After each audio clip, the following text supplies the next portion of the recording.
उन्हाळ्यामध्ये भाजीपाला कमी मिळतो, त्यामुळे अशा तोंडी लावण्यासाठी काही चटण्या असतील तर भाज्यांची एवढी काही कमतरता जाणवत नाही.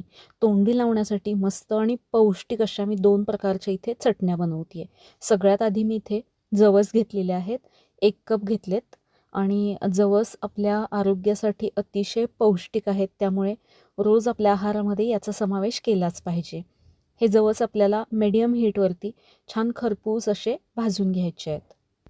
3-4 मिनिटे झाली की हे बघा हे असे तडतड उडायला लागतात आणि थोडेसे फुगतात. हलकासा याचा रंग बदलतो. आता हे व्यवस्थित भाजले गेलेत. गॅस बंद करायचा. खूप जास्त वेळ भाजले की याचा पूर्ण रंग बदलतो आणि हे थोडेसे काळपट होतात, करपतात.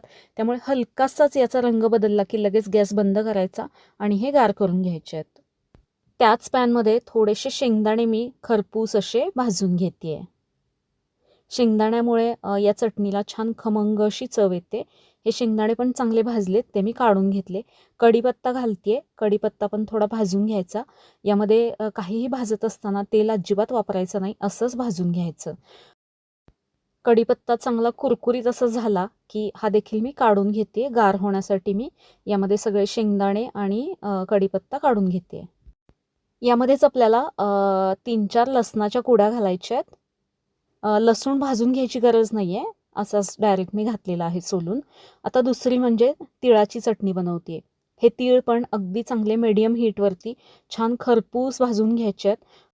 हे मी इथे पूर्ण पांढरे तीळ असतात ते घेतले नाही आहेत. असे गावरान अनपॉलिश तीळ असतात. ते जास्ती पौष्टिक असतात, त्यामुळे ते मी इथे वापरलेले आहेत. हे तीळ पण चांगले चटचट उडेपर्यंत आपल्याला भाजून घ्यायचे आहेत. याचा पण हलकासा रंग बदलला आहे आणि हे बघा इथे थोडेसे असे उडायला लागलेत तीळ. आता मी याचा गॅस बंद करते आणि हे तीळ एका प्लेटमध्ये काढून घेऊन पूर्ण गार करून घ्यायचे आहेत.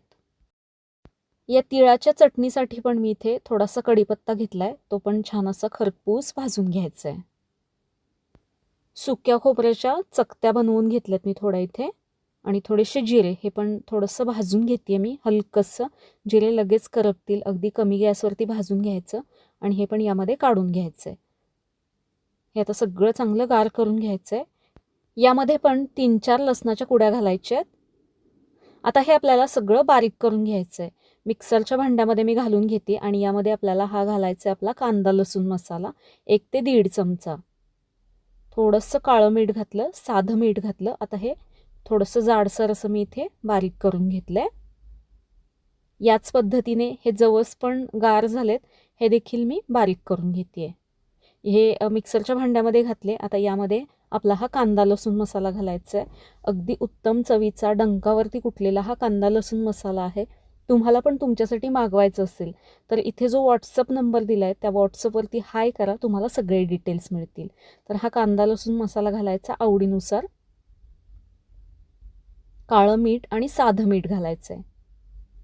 आता हे देखील आपल्याला चांगलं बारीक करून घ्यायचं आहे. खूप जास्त मी पीठ नाही बनवत, थोडा जाडसर असंच मी इथे हे थोडी जाडसर अशी चटणी मी इथे बनवून घेतलेली आहे.